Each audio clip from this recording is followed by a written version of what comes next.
Si une page met plus de 3 secondes à charger, une personne sur deux va quitter la boutique. C'est quand même colossal. À l'heure actuelle, justement, 70% des ventes mondiales se font sur mobile. Si je dois recommander des marques, ça serait Yule, PetLab et Javi. Proposer un menu simple et clair, le mieux c'est d'avoir 3 à 6 catégories max. Début 2025, on a signé 2 très très belles marques. Il s'agit de Sova et de Naali. Si aujourd'hui leur marque est à ce niveau-là, c'est pas pour rien, c'est parce que les offres qu'ils proposent sont bien structurées et leurs produits apportent de réelles solutions à leurs clients. Une étude qui montrait que justement rien qu'avec des avis, on augmentait les taux de conversion de plus de 20%, ce qui est quand même pas négligeable. Bienvenue sur Club Croissance, le podcast qui a pour but de vous donner de l'inspiration et des idées pour accélérer la croissance de votre e-commerce. Je suis Thomas, fondateur de XPLR, une agence ads et créa à destination des marques e-commerce et des D2C. Nous accompagnons actuellement une trentaine de clients et nous sommes divisés en 2 pôles, avec d'un côté la performance qui s'occupe des campagnes sur Meta, sur Google et sur les autres leviers de social ads, et de l'autre côté la créa qui produit des super contenus qu'on met au bout de nos campagnes. Dans Club Croissance, je m'entretiens avec des experts pour parler de notre passion commune, la croissance et l'e-commerce. Notre objectif sera toujours le même, vous partager des conseils, des bonnes pratiques, des retours d'expérience que vous pourrez appliquer directement à votre marque. Vous pouvez nous voir sur YouTube ou nous écouter sur Spotify et Apple Podcast. Et si ce n'est pas encore fait, je compte sur vous pour vous abonner et en parler autour de vous. C'est le meilleur moyen de nous encourager et nous aider à inviter des experts toujours plus quali. Alors je compte sur vous et je vous souhaite une bonne écoute. Salut Jordan, comment ça va? Ça va très bien et toi Thomas? Eh bien écoute, ça va très bien, merci beaucoup. Jordan, ça me fait très plaisir de t'avoir avec moi aujourd'hui. Merci beaucoup d'avoir accepté mon invitation. Merci à toi pour l'invitation tout simplement. Eh bien écoute, avec plaisir.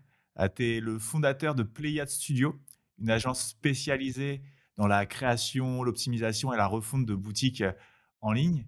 Et aujourd'hui, on va aborder un sujet bien précis, c'est comment réussir la refonte de son e-shop en 2025. Donc tu vas nous partager tout un tas de conseils à ce sujet-là. Mais avant de rentrer dans le vif du sujet, ce que je te propose, c'est de commencer par te présenter. Alors pour faire une rapide présentation, j'ai étudié du coup à l'école de Condé, qui est l'une des plus grandes écoles de France, en tout cas géographiquement parlant, parce qu'elle est représentée dans beaucoup de villes, à Marseille. J'ai suivi un cursus justement, d'abord un bachelor pour devenir designer graphique, et ensuite un master pour devenir directeur artistique. Et je me suis du coup, pendant mes études, lancé en freelance. Et ça marchait plutôt bien pour moi à l'époque sur Instagram. J'avais réussi à réunir une petite communauté à la base autour du sport et ensuite autour du graphisme quand justement je me suis lancé en freelance. J'ai eu après, juste après ma période freelance et avant de la finir justement, je suis parti justement faire quelques mois à Paris, parce qu'à la base je suis dans le sud. Quelques mois à Paris justement dans l'entreprise Coty, le groupe Coty, qui est un groupe justement de marques de luxe style Gucci, Lacoste, etc. Où j'étais brand manager, donc j'étais le responsable des marques justement de Burberry, Lacoste et Gucci. J'ai passé quelques mois là-bas et l'expérience ne m'a pas trop plu, la vie sur Paris non plus. J'avais bien hâte de retrouver mon sud, je te le cache pas.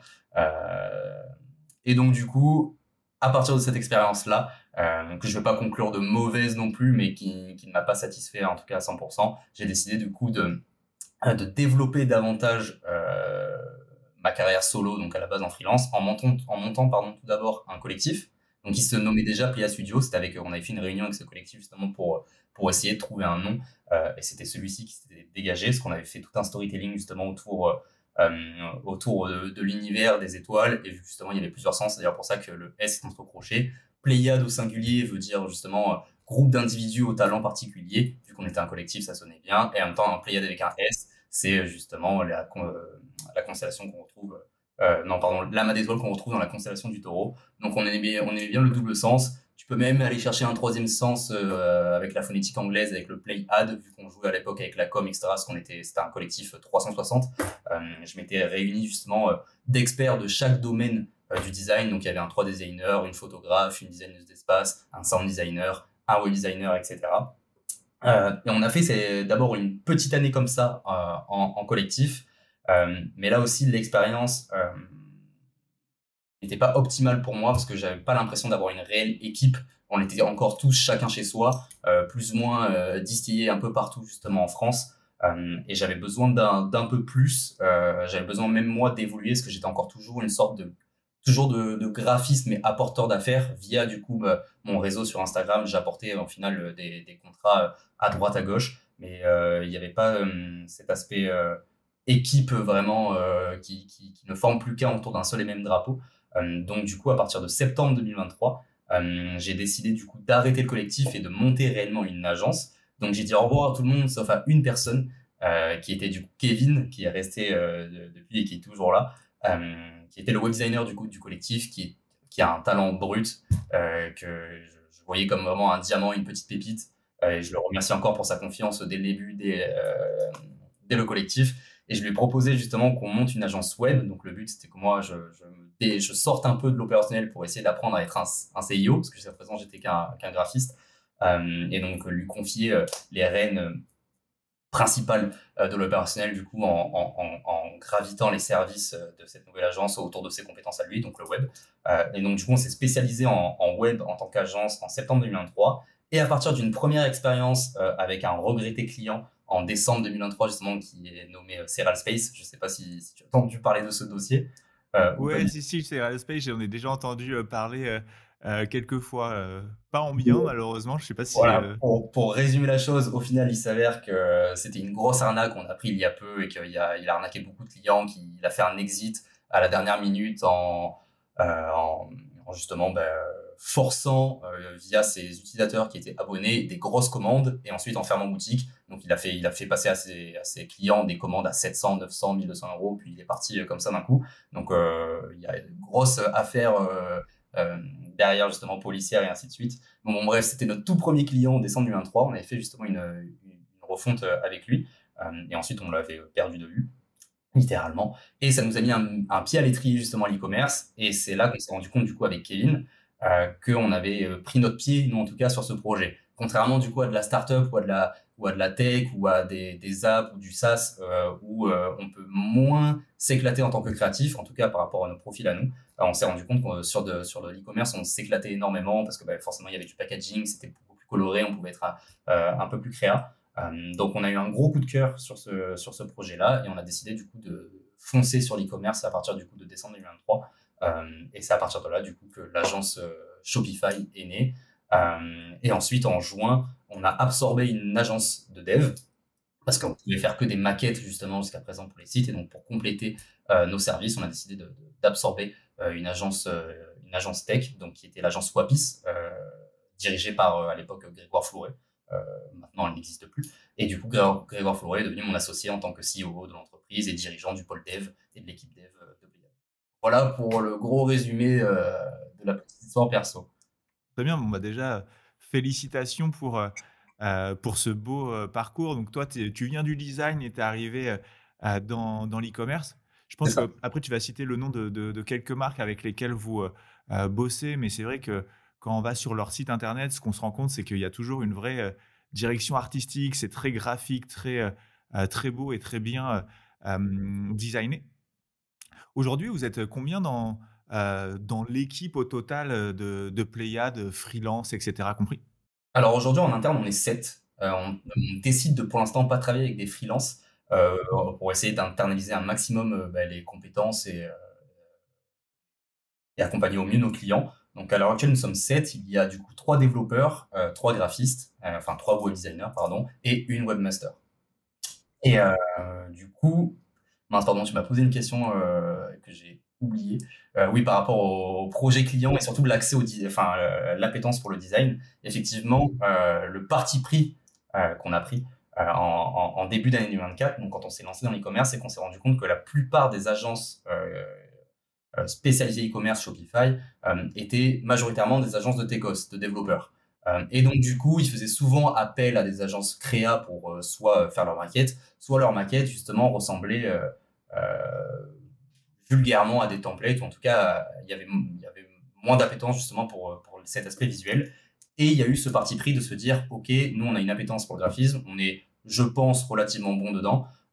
Autant miser carte sur table et se dire qu'on va aller un peu bouleverser ce milieu en en misant justement sur l'UX et sur l'UI avant tout. Et donc, je pense que c'est ce qui nous a permis un peu de sortir du lot parce qu'on n'est pas une agence tech, on a maintenant une agence qui fournit les deux services, donc à la fois la créa et la tech. Mais contrairement justement aux autres équipes des agences concurrentes, il y a vraiment un 50-50 entre les designers et les développeurs. Donc, du coup, ça nous permet d'avoir un peu plus, un regard un peu plus créatif, je pense, sur la maquette qu'on propose. Top, Voilà. très bien. Et justement, les clients que vous accompagnez, est-ce que tu peux me donner quelques noms des marques avec lesquelles vous avez eu de beaux succès? Bien sûr, parce que là, pour l'instant, on a partagé que Serial Space et c'est quand même assez négatif. Bon, même s'ils ont eu un succès, mais bon, malheureusement, c'était une grosse arnaque. Bref, on travaille à l'heure actuelle, du coup, avec Fruities, avec Rebelle, donc Snacks, les bonbons sans sucre, également avec Casmi, avec Hydratis, avec la marque Avenir d'Orelsan. Je sais pas si tu connais aussi un papy qui montre ses fromages sur TikTok. Il est reconnu justement pour montrer ses fromages et sa cave avec passion. Donc, c'est Louis Affineur. Donc, c'est aussi un de nos clients qui est suisse pour le coup. Ensuite, on a quelques marques de bijoux comme Poiré, etc. Ok, trop bien. Ouais, effectivement, c'est des beaux noms. Hydratis, Frugis, Rebel Snack et ceux que tu viens de citer, c'est des marques qui ont un peu en tout cas qu'on considère comme étant des marques qui sont dans le top des marques e-commerce en France ces derniers mois, ces dernières années, en tout cas celles qui prennent vraiment des initiatives, qui tentent des choses.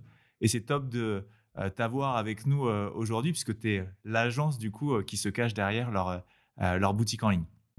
Ah, mais c'est un honneur, honnêtement. Là, c'est pas pour jouer les faux modestes, mais s'ils réussissent autant, certes, ils s'entourent de bons prestataires, mais c'est aussi parce que ce sont des brutes de l'e-commerce. Depuis peu, là, en tout début 2025, on a signé deux très très belles marques dont on est très fiers justement. Il s'agit de Sova et de Naali, qui sont des magnifiques marques aussi de l'e-commerce français.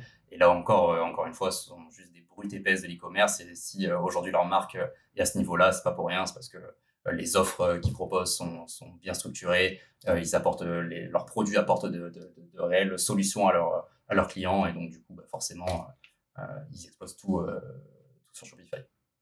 Ouais, ouais, ouais, on est aligné dessus. C'est très bien de pouvoir produire des sites qui vont être les plus canons possibles. Mais avant tout, il faut avoir une bonne offre à mettre dessus. Et je pense qu'effectivement, le point commun de toutes les marques dont on vient de parler, c'est qu'elles ont une vraie offre qui se distingue sur un marché avec le bon prix pour les bonnes personnes et avec les bons produits. Complètement. Top, très bien. Et donc, si on en revient à notre sujet du jour, à savoir comment réussir la refonte de son e-shop en 2025, est-ce qu'on peut commencer par partir du point de départ et selon toi, à quel moment on doit commencer à se poser des questions d'une refonte d'un e-shop? Alors, pour moi, il y a trois indicateurs clés à vraiment prendre en compte. Il y a les KPI, pardon, performance, donc liés au taux de conversion. Donc, si jamais notre taux de conversion, pardon, pour le bégaiement est inférieur à la moyenne, donc c'est-à-dire à peu près 1,7% en France, si nos pages produits ne convertissent pas parce qu'on a un design justement daté, ou si justement il y a des sections qui ne partagent pas assez d'informations, donc du coup de transparence sur offre et notre produit. Si le tunnel de commande justement est là aussi encore trop long, trop confus. Donc là, c'est d'abord tout ce qui est lié au taux de conversion, donc du coup à la rentabilité de la boutique en elle-même. Ensuite aussi, c'est toujours niveau performance, c'est chercher à améliorer la vitesse et les temps de chargement du coup de la boutique. Donc si notre site met plus de 2 à 3 secondes à charger une page, c'est très dangereux. Une personne sur deux, justement, notamment sur mobile, quitte une boutique quand justement elle met plus de 3 secondes à charger parce que on est à une ère où on a besoin des informations rapidement, notamment sur le mobile où on a l'habitude de scroller, on a l'habitude justement avec les réseaux sociaux de consommer du contenu rapidement. Si le site met du temps à charger, c'est très mauvais signe. Donc c'est-à-dire qu'en termes de performance, il n'est pas du tout assez optimisé et efficace. Si on a un taux d'abandon de panier aussi supérieur à la moyenne, qui est à peu près de 70%, là aussi c'est un indicateur qu'il faut prendre en compte. Donc ça c'est pour tous les indicateurs liés du coup à la performance. Et ensuite il y a ceux liés à l'UX et ceux liés au SEO. Donc là à l'UX ça peut être justement chercher à répondre aux nouvelles attentes des consommateurs. Donc nous on recommande de faire régulièrement des enquêtes, soit de satisfaction mais au moins pour pour se tenir au courant de ce que pense l'utilisateur de la marque, des produits, et ainsi de suite. Euh, Si aussi la boutique n'est plus alignée à l'évolution de la marque, donc si la brand a changé, si la manière de communiquer justement sur les réseaux n'est plus du tout la même que celle du site, euh, si au moment où on a lancé le site, il y avait un seul produit à l'époque et que maintenant on a justement une pluralité de produits, on en propose une quinzaine, mais là aussi, du coup, il faut aménager le site en conséquence pour fluidifier l'expérience utilisateur. Et après, du coup, il y a également les enjeux techniques où là, c'est l'expérience utilisateur. On va dire là, jusqu'à présent, je parlais de l'expérience côté client, mais il y a aussi l'expérience côté interne où si justement l'équipe perd un temps fou à ajouter des produits ou à rajouter des fonctionnalités, là aussi, justement, ça veut dire qu'il y a peut-être un problème au niveau du code et qu'il faut alléger tout ça pour l'améliorer. Ouais. Et Oui, enfin, généralement, c'est pour ces raisons-là ouais, qu'on vient vous voir pour des refontes de sites. Est-ce que performance, UX, et ensuite c'est aussi des enjeux de SEO. Là, je vais pas trop m'immiscer sur ce sujet parce que je ne le maîtrise pas et parce qu'on ne propose pas d'SEO. On fait toutes les bases pour que ça soit correct. Donc, on vient justement proposer une optimisation SEO, enfin optimisation. On va mettre des bases claires, donc justement toute la structure et les balises, donc H1, H2, H3, etc., pour que le site puisse accueillir justement un SEO de performance. Euh, mais ensuite, il faut dans tous les cas appeler un prestataire en SEO pour justement rédiger le bon copywriting, se positionner sur les bons mots-clés, et ainsi de suite. très bien.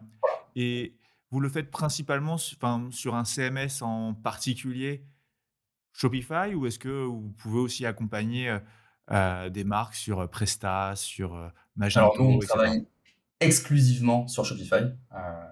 Nos développeurs sont justement compétents seulement sur ce CMS. On a pris le parti pris justement de développer nos expertises autour de ce CMS-là parce que selon nous, c'est pas pour prêcher nos services ou en tout cas nos solutions, mais selon nous, Shopify est supérieur justement à ses concurrents, que ce soit au niveau de la facilité d'utilisation pour les clients, parce que justement le CMS, le dashboard de Shopify permet justement d'avoir une accessibilité sur l'ensemble des services et des fonctionnalités, au niveau de l'hébergement aussi interne qui est pris directement en compte par Shopify, les performances aussi sont optimisées, et au niveau des fonctionnalités, il y en a énormément, que ce soit en termes d'applications de fonctionnalités justement qui sont proposées également par Shopify et directement accessibles pour les clients. Ouais, effectivement. Et non, moi, je suis assez d'accord, avec toi. Alors, PrestaShop, Magento, WooCommerce, il y a des sites qui fonctionnent très bien sur ces, Bien sûr. CMS-là. Mais, globalement, ces dernières années, ce que je me suis rendu compte, c'est que, nos clients, les e-commerçants qui sont sur Shopify, ont la vie un petit peu plus simple que les autres, Ouais, pour plein de raisons, et notamment sur le fait qu'il y a plein d'apps et cetera qui facilitent l'utilisation de Shopify en tant que boutique e-commerce.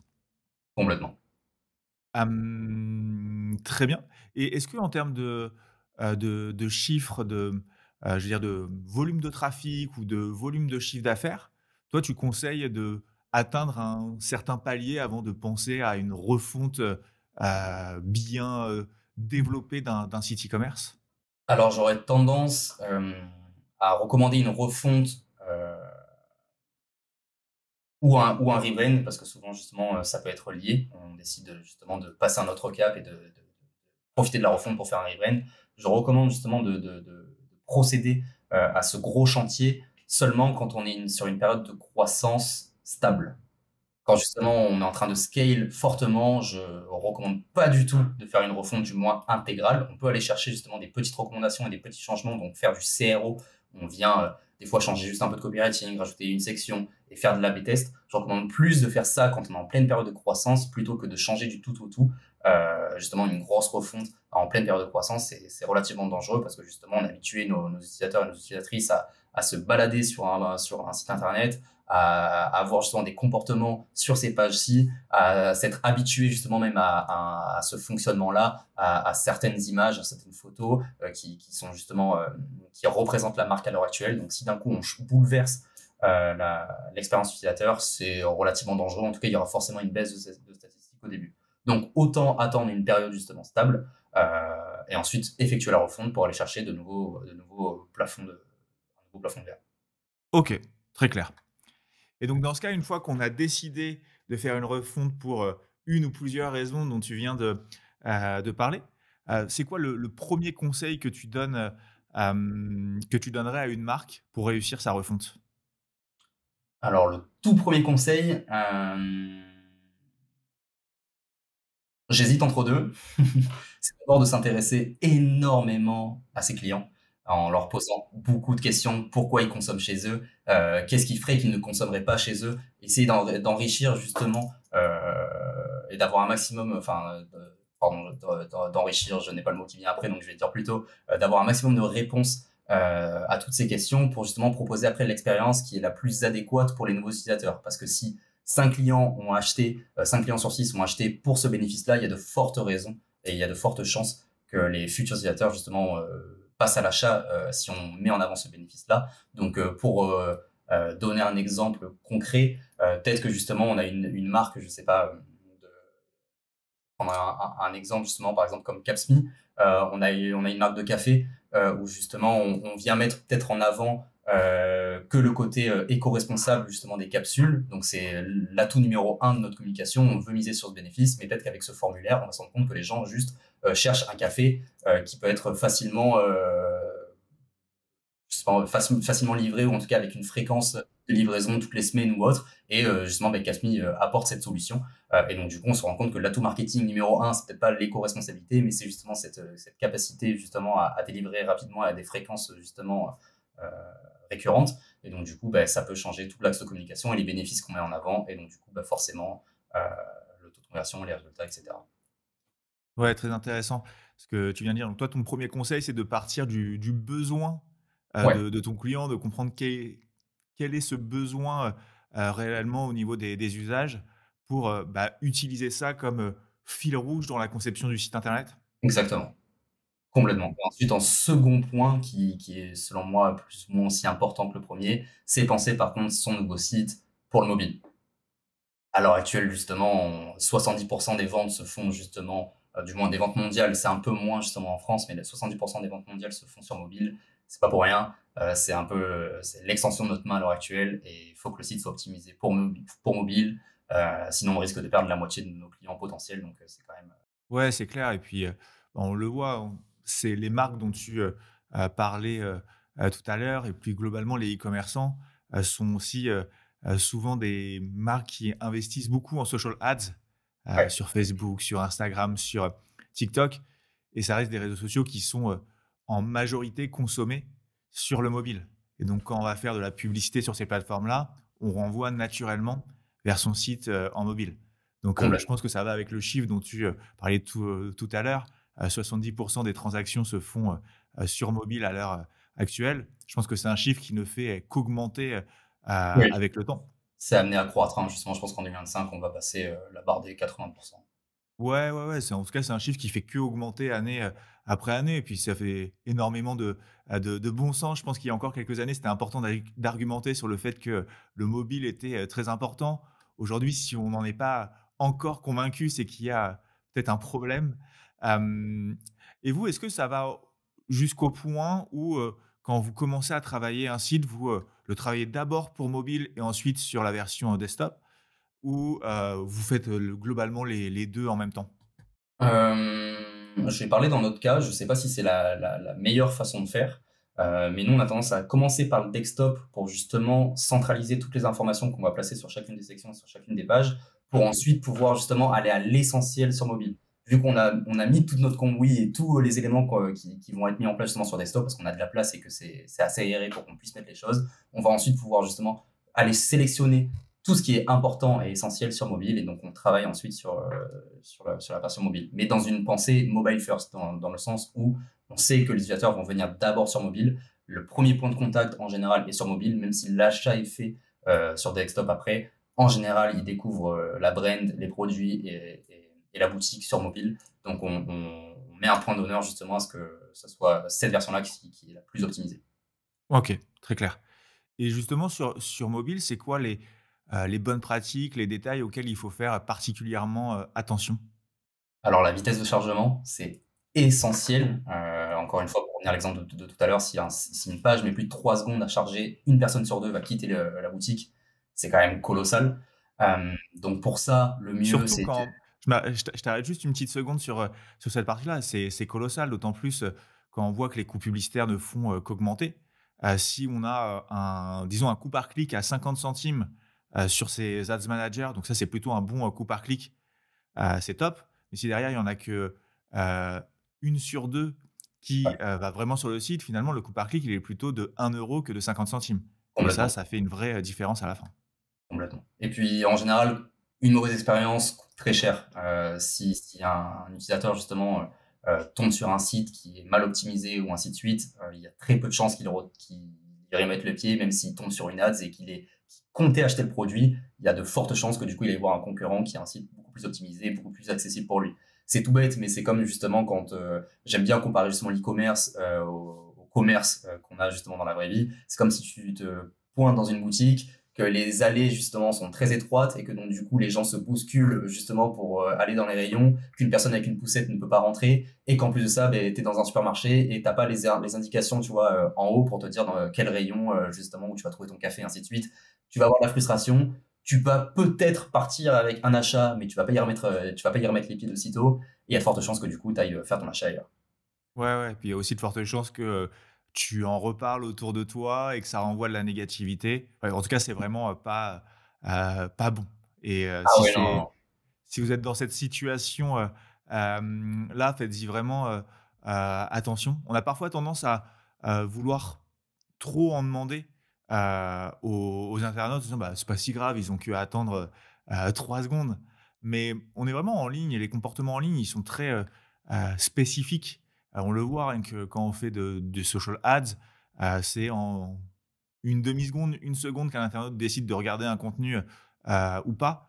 Notre temps sur smartphone, il est un peu, à une autre échelle. C'est-à-dire que, ce qui prend une seconde, finalement, ça prend énormément de temps et c'est important de faciliter au maximum la tâche des personnes qu'on veut convaincre de devenir nos futurs clients et pas les mettre dans des situations où, on les embête et on vient, en tout cas, pas leur faciliter la tâche. Complètement. Oui, on a des comportements assez impulsifs hein, sur mobile où il faut que tout aille très vite. Donc, Ouais, tant qu'à faire, autant faire en sorte de calmer un peu le jeu et d'apporter toutes les bonnes solutions, les bonnes réponses pour nos utilisateurs pour que justement l'expérience soit la plus agréable possible. clairement. Et est-ce que en termes de call to action, manière dont est disposé, le prix, est-ce que ça change? Enfin, est-ce qu'il y a des choses qui changent entre le mobile et la version, ordinateur? Alors oui, complètement. Ce qu'on va recommander, c'est d'avoir un design, ce qu'on appelle touch friendly, c'est justement accessible au pouce. Donc, faire en sorte que tout ce qui est important doit être justement en bas de l'écran, accessible au pouce pour justement pouvoir vite passer à l'étape supérieure. Si on a un grand smartphone et qu'on doit amener le pouce tout en haut, c'est assez désagréable. Donc là aussi, il faut fluidifier un maximum l'expérience. Et donc souvent, on va avoir le bouton ajouter au panier qui est gros. On recommande une quarantaine de pixels de hauteur et soit je crois que c'est Google qui recommande un 44 par 44 et Apple un 48 par 48 si je dis pas de bêtises pour les boutons justement d'ajout au panier pour qu'ils soient suffisamment visibles et on recommande même de les laisser sticky, donc c'est-à-dire qu'ils sont toujours en bas de l'écran, peu importe quand tu scrolles sur ta page produit, pour le rendre constamment accessible parce que contrairement à du desktop où déjà quand c'est sur ton ordinateur, tu as plus envie de te balader et un scroll justement pour remonter une page produit va se faire rapidement, autant sur mobile, vu qu'on est sur de la verticalité, se retrouver tout en bas de la page produit, ça peut être long à remonter, donc mettre directement le bouton d'ajout au panier pour justement passer à l'étape supérieure, c'est une solution qui permet de simplifier là encore l'expérience. Et pour revenir juste au sujet d'avant, quand on parlait justement d'optimiser les vitesses de chargement, c'est tout bête, mais si vous commencez par regarder déjà en utilisant des outils comme Google PageSpeed, pour déjà rien que mesurer les performances, pour voir si le site il est assez léger, compresser toutes vos images qui font à peu près 3 MO en moins de 200 KO avec des outils comme TinyPNG, importer des images en format WebP, qui est un format justement spécialisé justement pour le web, pour éviter pour compresser les images et pour éviter de perdre en qualité. Toutes ces petites justement optimisations vont permettre de fluidifier l'expérience, la rendre rapide, ludique et intéressante pour les utilisateurs. Très bien, j'aime beaucoup, tes conseils parce qu'ils sont super, actionnables. Tu nous donnes des outils, bien précis, où à l'utiliser. Pareil, ton conseil sur la partie, à jouer au panier, le garder sticky en bas de l'écran. Si vous êtes, e-commerçant, je vous invite à ouvrir, la version mobile de votre e-shop et de regarder si c'est bien le cas. Si c'est pas le cas, posez-vous des questions parce que peut-être que c'est ce qui pourrait vous permettre de gagner un 0,05 de taux de conversion. Mais ça paraît rien comme ça, mais en fait, à la fin, ça peut faire toute la différence sur votre année en termes de chiffre d'affaires. Très bien. Et une fois que vous avez, bien compris, enfin bien saisi et bien traversé, la version, mobile, d'un site pour, votre client, c'est quoi l'étape, suivante? Alors, en termes d'étapes suivantes, une fois qu'on a disséminé tout l'UX. Ouais, voilà, une fois que tu dis: «OK, là, sur la version mobile, on est, pas trop mal». J'imagine que tu y reviens après et cetera, mais grosso modo, pour comprendre un peu votre process complet de refonte d'un e-shop, là, on a vu la version, l'importance du mobile first. Ensuite, pour toi, c'est quoi le second chantier que vous allez, regarder? Alors, pour moi, le plus important, qui vient ensuite, c'est la navigation. Ouais, Souvent, justement, quand on commence une maquette, personnellement, je la commence, par les menus et par la home, parce que ça va être régulièrement le point d'entrée du site internet. Du moins, si la personne tombe sur la boutique via une recherche Google. Souvent, quand c'est via une ads, on arrive sur la page produit, quoique. Si on fait des campagnes justement de notoriété ou autre, on arrive régulièrement sur la homepage. Et donc là, il y a des parcours justement qui sont très importants. Il faut que la personne, on a deux comportements justement en général qui apparaissent quand une personne arrive sur une boutique, justement, notamment sur mobile. C'est soit quelqu'un qui va directement sur le menu et qui veut des informations concrètes et directes qu'elle est venue chercher, soit elle va scroll sur la homepage jusqu'à atteindre justement la fameuse aussi information qu'elle venait chercher. Donc soit elle va scroll à la verticale, soit elle va directement aller sur le menu. Donc là, il faut faire en sorte que la navigation soit hyper claire, que justement via les enquêtes qu'on a fait au préalable, on sache exactement ce que la majorité des consommateurs et consommatrices viennent chercher. Donc du coup, on sait exactement ce qu'il faut mettre en avant, soit dans le menu, soit dans la home, donc l'enchaînement des sections justement à proposer. Et pour proposer un menu simple et clair, le mieux c'est d'avoir 3 à 6 catégories max, et ensuite de proposer des sous-catégories. De ne pas mettre par exemple notre histoire, nos engagements, à propos, etc., etc. Juste mettre par exemple en découvrir plus ou en savoir plus, et juste en dessous ensuite, quand on ouvre justement ce menu-là, on a des sous-menus avec le à propos, notre histoire, nos engagements, etc. Donc juste les mettre par catégorie pour fluidifier la navigation. Donc là, le mieux justement, on est en train de refaire justement le menu de Fruities et Capsule en ce sens, et une excellente ref qui le fait très très bien. C'est une marque américaine qui s'appelle Yule, qui a un menu avec des sous-menus et ainsi de suite qui fonctionne merveilleusement bien et dont on a des très très bons retours. On avait commencé justement à faire le menu, donc c'est un méga menu justement de cette manière sur Fruities. Justement, il y a une première V1 là, qui est en ligne depuis quelques mois en version mobile, et pareil sur Rebelle, et on a vu directement une amélioration des taux de conversion parce que forcément les utilisateurs trouvent directement ceux qui viennent de chercher, et donc du coup forcément ils passent plus de temps, ils passent plus facilement à l'achat parce qu'ils passent moins de temps à chercher ce pourquoi ils viennent, et donc du coup on génère moins de frustration, etc. trop bien. Top, c'est cool de pouvoir aussi citer des marques, comme ça va nous permettre ensuite d'aller regarder les menus et de bien comprendre ce que tu es en train de nous dire. On mettra les sites, de vos clients, les liens vers ces sites, dans la description de la vidéo sur YouTube et du podcast sur Spotify et sur les autres plateformes. Le site américain dont tu parles, c'est Huel, c'est Huel, c'est ça? C'est des Exactement. compléments alimentaires? Ouais. OK, très On- clair. si je dois recommander des marques, ça serait Yule, PetLab et Javi, qui sont des marques américaines qui itèrent constamment, qui font énormément de tests. Donc, si aujourd'hui vous êtes e-commerçant, n'hésitez pas à regarder ces boutiques, je vais pas dire tous les jours, mais au moins de manière hebdomadaire, pour voir tout ce qu'ils testent, justement, ensuite les itérations qu'ils laissent en place, parce que ça ouvre le champ des possibles en termes du X, et ça stimule constamment, justement, je trouve, la créativité et l'innovation pour proposer des solutions à nos utilisateurs euh, sans générer de frustration, parce qu'en général, s'ils laissent une itération en place, il y a de fortes chances qu'elle fonctionne. Après, à voir si ça peut correspondre à nos utilisateurs ou non, parce que si on n'a pas du tout la même cible, ça sert à rien. Mais en tout cas, ce sont des très bonnes marques qui, justement, itèrent sur des cibles complètement différentes. Donc, je recommande de les regarder très régulièrement. Très clair. Top et merci beaucoup encore une fois de partager, tes petits secrets en termes d'inspiration. C'est top et moi-même, je ne manquerai pas d'aller regarder ces sites-là. Et dans les menus, est-ce qu'il y a des catégories que tu penses être indispensables? Je pense notamment à catégorie best-seller ou nos packs, nos offres du moment. Enfin, est-ce que tu en vois comme celle-ci qu'il faut absolument pas rater? Hem, J'aurais tendance, alors là encore, ça va dépendre du coup de la boutique et des produits que la marque propose. Mais si par exemple on a une marque qui propose beaucoup de produits, j'aurais tendance à mettre en avant dans le menu une catégorie par où commencer. Pour éviter justement de perdre l'utilisateur ou l'utilisatrice sur toutes les propositions de produits qu'on a à lui faire, et toutes les propositions d'offres, de bundles et ainsi de suite.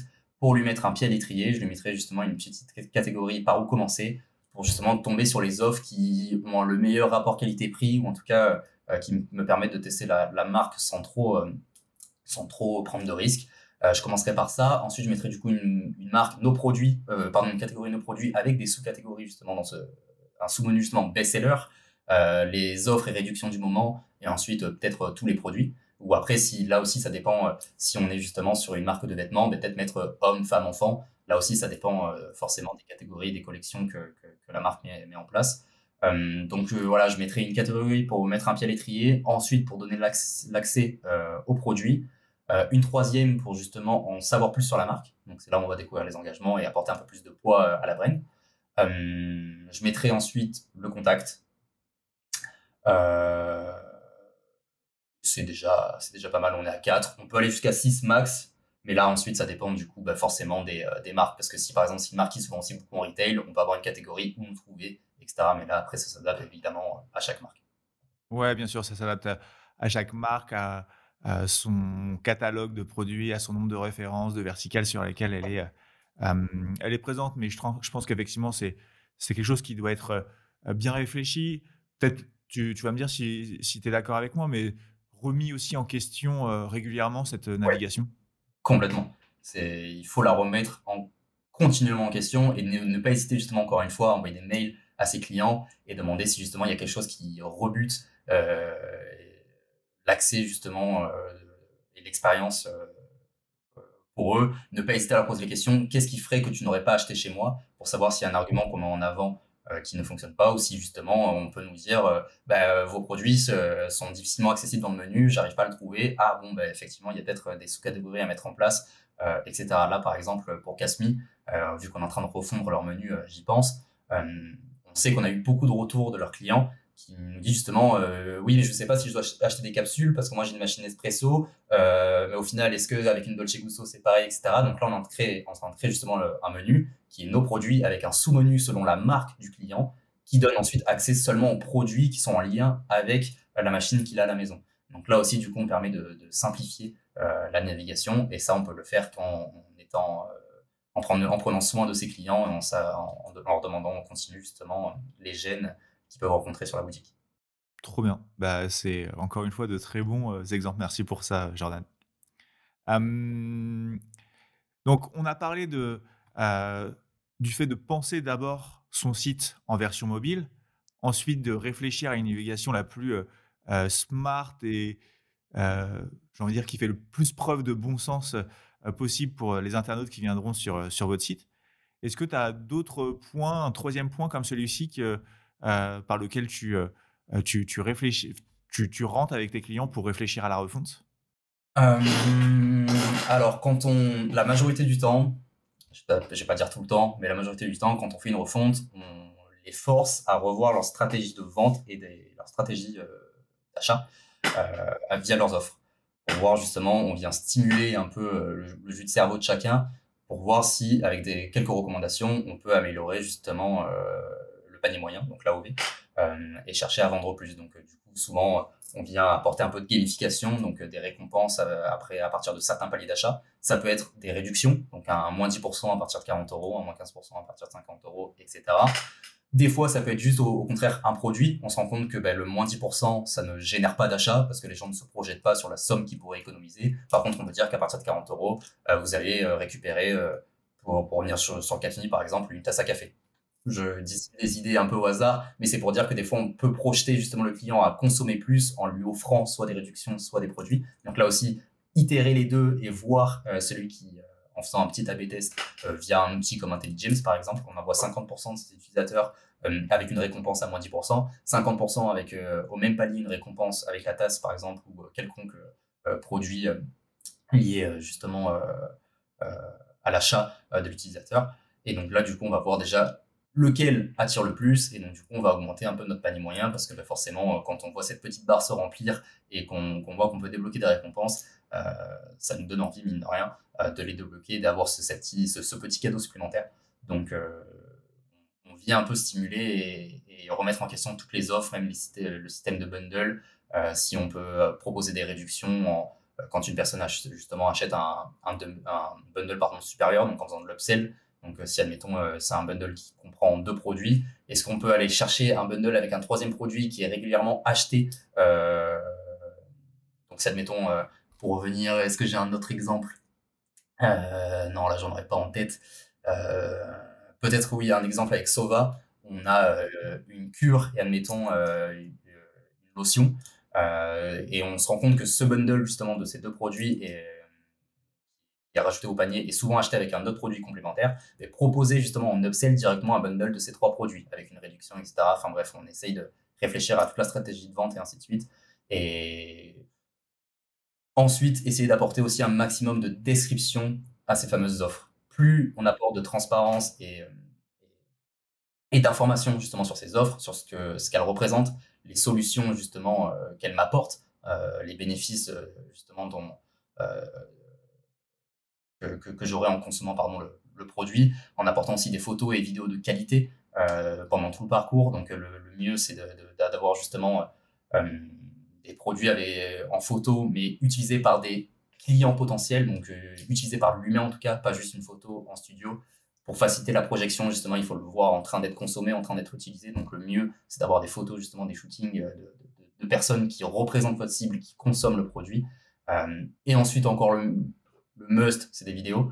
Là aussi, en intégrant justement des vidéos de personnes qui consomment le produit, donc que ce soit en UGC ou même justement des personnes de l'équipe ou même justement pour apporter un peu de personal branding et d'accessibilité à la marque, on peut même mettre les fondateurs. Mais le mieux, après, ensuite, voilà, c'est de la photo et vidéo de comment on consomme ces offres et ces produits. Et ça fonctionne super bien. Et donc là, par exemple, l'application de Thomas, que tu as accueilli il y a quelques semaines justement dans un précédent épisode avec PlayShort. C'est le type justement d'application qui peut faire des merveilles sur une page produit pour en tout cas mettre en avant une offre.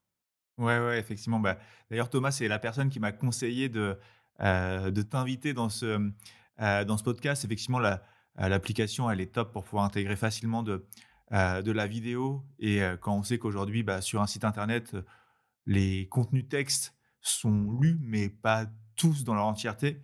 Parfois, ça peut, faire gagner beaucoup de temps, que ce soit pour convaincre un internaute de devenir un futur client, pour éviter les malentendus et donc les potentiels retours, produits, pour éviter, le temps perdu sur des questions de SAV, qui peuvent être répondues directement dans des vidéos. Il y a énormément de valeur ajoutée à ajouter de la vidéo sur son site.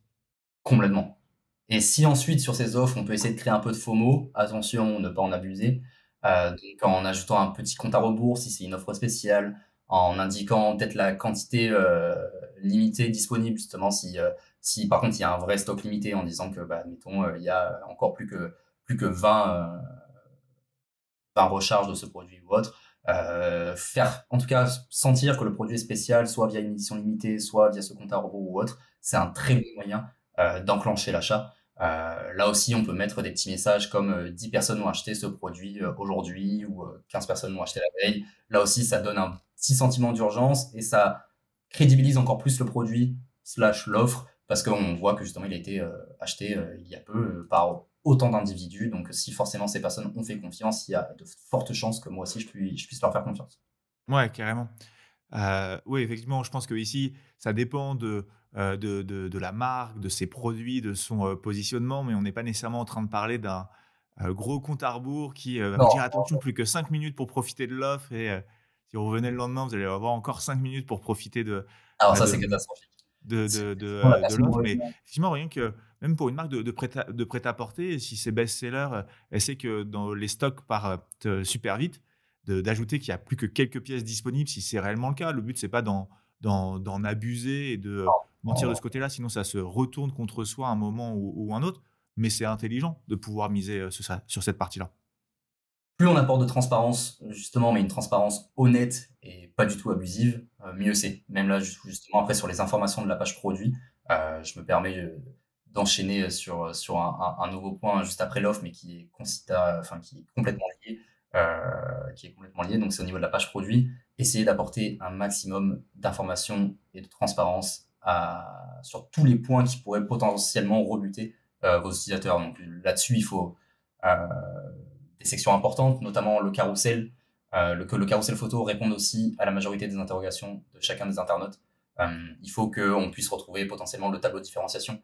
Il faut qu'on puisse retrouver les détails de l'offre, les bénéfices, potentiellement des avis clients directement dans le carrousel pour que si la personne ne scrolle pas, qu'elle soit sur desktop ou sur mobile, elle puisse directement avoir l'ensemble des informations qu'elle va découvrir sur tout son parcours de la page produit en scrollant, mais peut-être qu'elle va pas le faire, directement en haut via le carrousel photo. Donc déjà avoir un carrousel photo optimisé. Donc là, je parle plus pour des produits qui ont besoin d'éduquer les utilisateurs sur justement les potentiels bénéfices. Donc par exemple Fruities qui a besoin d'éduquer sur la lyophilisation, par exemple Casmi qui a besoin d'éduquer justement sur la manière de consommer son café, Hydratis qui a besoin justement de parler des bienfaits de ses pastilles, Rebelle qui a besoin aussi de montrer pourquoi justement leurs bonbons sont meilleurs que les autres solutions.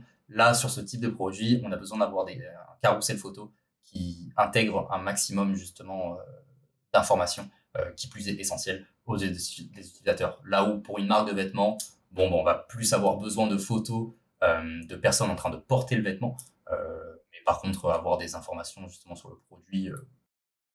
Ouais. Ouais, effectivement.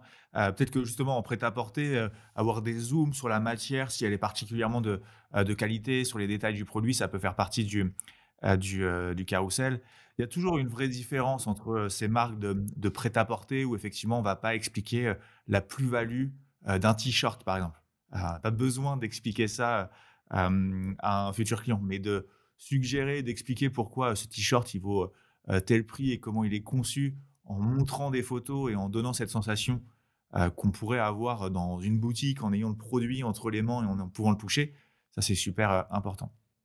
Et pour revenir derrière sur, à ce que, tu disais sur des produits qui vont peut-être un petit peu plus, consommables ou en tout cas qui vont, nécessiter d'aller, éduquer, une audience.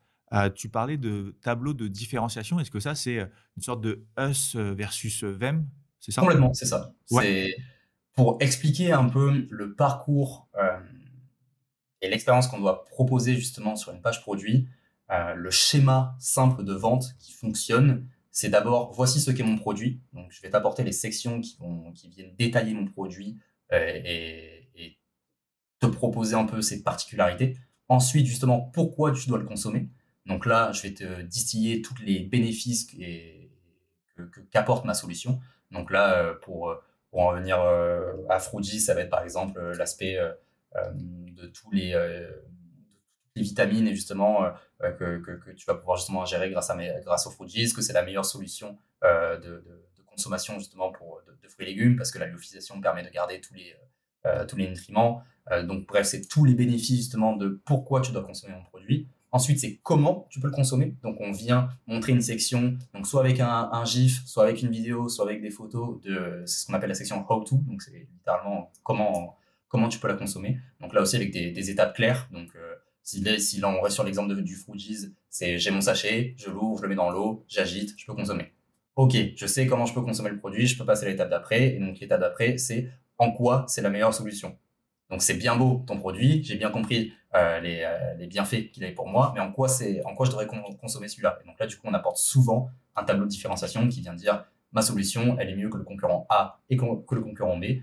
Le mieux, c'est d'être le plus transparent possible et d'être honnête sur le tableau comparatif. Éviter de trop le marketer, parce que plus il va paraître marketé, plus il va paraître faux. Parce que forcément, ça veut dire qu'il y a eu un retravail derrière et que on peut un peu enjoliver les choses. Le mieux, c'est de faire de la façon la plus neutre possible.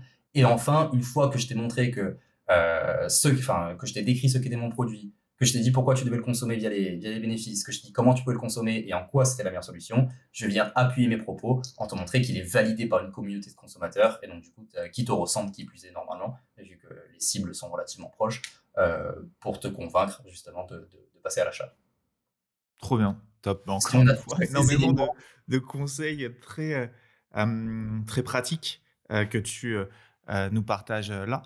Et donc, une page produit, on a, on va dire, ce qui se passe au-dessus de la ligne de flottaison, ce qu'on va voir directement et ce qui va se passer une fois qu'on va commencer à crawler la page. Est-ce que toi, tu as une répartition d'ores et déjà établie que tu recommandes à tous tes clients, des informations qui doivent apparaître au-dessus de la ligne de flottaison et celles qui doivent apparaître en dessous? Et est-ce qu'il y a un sens particulier à respecter? je pense pas qu'il y ait de sens prédéfini, parce que ça dépend de chaque marque. Là, le mieux, c'est de faire des tests et de voir, encore une fois, au niveau des stats, comment ça fonctionne au mieux. Parce qu'on peut. Le plus important au niveau de la ligne de flottaison, c'est d'abord une belle image du produit, normal, et surtout les avis clients, avec une description rapide et si possible, y intégrer les bienfaits, donc les bénéfices clairs, avec quelques mots-clés, pour que sans avoir besoin de scroller, j'ai déjà vu le produit, j'ai vu qu'il est validé par un nombre de personnes avant moi, j'ai vu sa description, on essaie d'apporter quand même une description qui détaille réellement le produit. Par exemple, pour une vente voilà, de chaises juste avant, il y a juste chaise en bois et on peut mettre chaise en bois massif, convient parfaitement aux cuisines et dans un style scandinave intemporel. Bon, là j'ai une description qui déjà vient un peu plus me chercher et ça fonctionne un peu mieux. Et donc là, au niveau de la ligne, voilà, au niveau de la ligne de flottaison, il faut une jolie photo qui me permet de directement me projeter sur le produit, le titre, les avis clients, les bénéfices, de pourquoi, ou en tout cas la description de pourquoi je devrais être intéressé par ce produit. Et ensuite, on arrive en dessous, et donc là, du coup, on met le CTA Sticky qui nous permet justement de dérouler tout l'enchaînement des sections, de tout le contenu, que ce soit FAQ, avis client, que ce soit en vidéo UGC, ou juste une section justement d'avis client textuel, la section How-to, etc. Le CTA est toujours justement accessible comme ça. Dès que je suis convaincu et que je veux passer à l'étape supérieure, je peux passer à l'achat. Très clair. Top. Donc, tu nous as conseillé de penser à la version mobile, de penser à une navigation smart, de bien construire ses offres, ensuite de bien retranscrire ses offres sur des pages produits particulièrement bien travaillées, réfléchies, conçues et testées en continu. Est-ce que tu as une cinquième bonne pratique comme ça que tu partagerais à une marque qui va vouloir refondre son site en 2025? Récolter un maximum de preuves sociales. On n'en a jamais assez.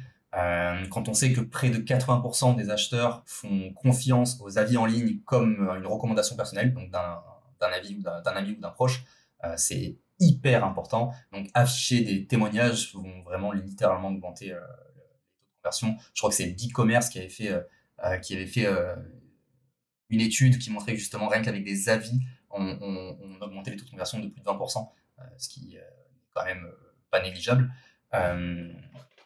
Et les clients ont besoin aussi de lire des expériences authentiques. C'est tout bête, mais quand aujourd'hui, on cherche un restaurant, il y a de fortes chances qu'on aille sur Google Maps, TripAdvisor ou The Fork ou autre, et que quand on cherche un restaurant, on regarde directement sa note, les avis, si les gens ont bien mangé, s'ils étaient satisfaits, si l'expérience était chouette, si les serveurs étaient accueillants, ainsi de suite.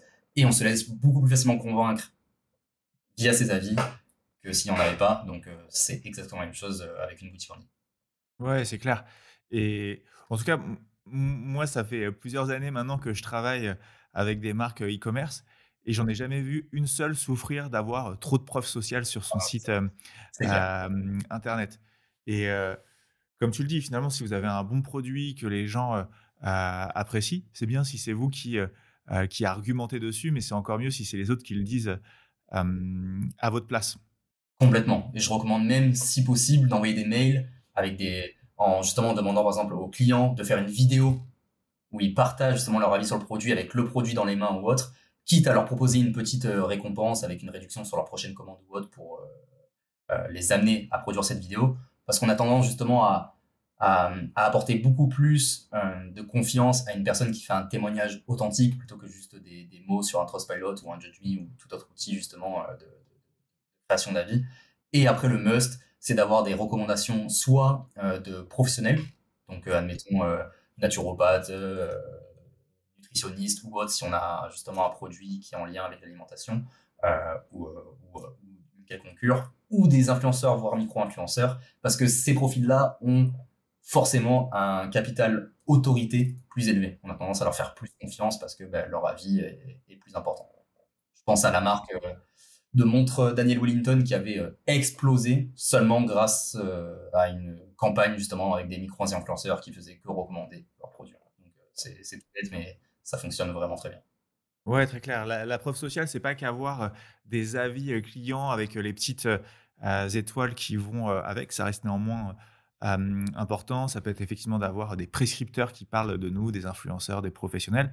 Est-ce que toi, tu as aussi des exemples de sites sur lesquels vous avez ajouté de la preuve sociale, on va dire média? Par exemple, un passage télé, de la Oh, presse et cetera? Ouais, toutes les marques avec qui on travaille, dès qu'elles font un passage justement en presse ou autre, on va régulièrement créer une section spécifique justement pour apporter encore plus de poids à la marque. On se dit justement, parce que les utilisateurs se disent, bon, ben, si c'est mis en avant par un média, soit télé, journal ou autre, c'est forcément beaucoup plus crédible, ça apporte du poids, ça enrichit le capital confiance de la marque forcément.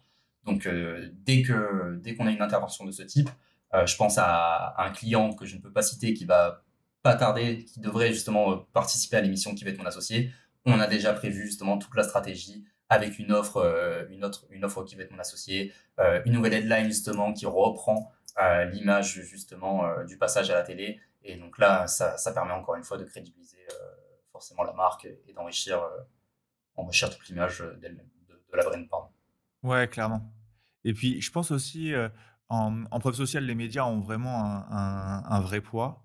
Hem Moi, je pars toujours du principe que quand on achète, quelque chose en ligne pour la première fois, on prend un risque. Le risque entre guillemets de se faire avoir ou de se tromper. Hem Et plus on va ajouter de preuves sociales, plus on va réduire ce risque, perçu. Et si on est dans une situation où, bah, finalement je suis intéressé par ce produit, mais je vois pas d'avis, en tout cas on me les met pas sous le nez, il faut que j'aille les chercher moi-même. Il y a aucun média qui en a parlé, et cetera et cetera. Potentiellement, je vais me dire: «Mais est-ce que c'est vraiment si bien que ça?» Et donc ça va me mettre dans une situation où ça va me renvoyer un signal négatif et potentiellement ce signal négatif, il va m'empêcher ensuite d'aller déclencher un achat. Alors que, bah, effectivement, ici, ça vient faciliter, ça vient accompagner l'internaute en le rassurant, «Tu es pas le premier à nous faire confiance». Complètement.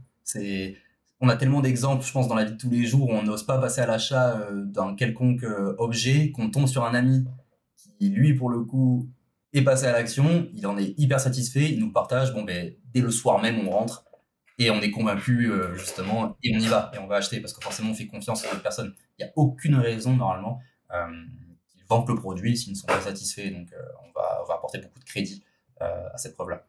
C'est clair. Très bien. Et puis après en preuve sociale, est-ce que, toi tu considères, tout ce qui va être, certification, labellisation, par exemple, 100 made in France ou élu, produit de l'année, être des outils importants à intégrer sur une page produit ou sur un e-shop? Là, ça va dépendre de la cible. Mieux encore une fois, c'est de leur poser la question, leur demander si le fait que leur produit soit, admettons, made in France pour cette certification-là fait une différence dans leur décision d'achat ou non. Parce que forcément, moi j'ai envie de te dire oui, mais il y a des cibles qui vont, selon le produit, pas y accorder aucune importance. Et donc j'ai envie de te dire oui, mais à vérifier. Ouais, très bien. Top. Top, bon, bah, tu nous as par ça fait déjà presque 1 heure qu'on échange ensemble, Jordan, tu nous as partagé énormément de conseils. Ce qui est vraiment appréciable, c'est qu'en plus tu relis ça avec, des exemples de sites internet. Donc on va pouvoir à côté, de l'échange, ouvrir un onglet et regarder les sites, en question pour, avoir une image de ce que tu nous expliques, réellement. Et puis tu nous as partagé beaucoup de conseils actionnables, des noms d'outils et cetera à utiliser. Donc merci beaucoup pour toute cette, Avec plaisir. valeur ajoutée. Je vais te poser quelques, dernières, questions pour conclure. Déjà, la première, est-ce que toi, tu vois une grosse tendance sur l'année, 2025 se dessiner? En Alors, e-commerce, je parle. Je pense que la prochaine grosse tendance, mais c'est purement subjectif, donc je peux complètement me gourer. Peut-être que ce sera 2026, mais je pense que ça va arriver d'ici vraiment 2025. En tout cas, ça va énormément se démocratiser. Je dirais la réalité augmentée dans les boutiques e-commerce.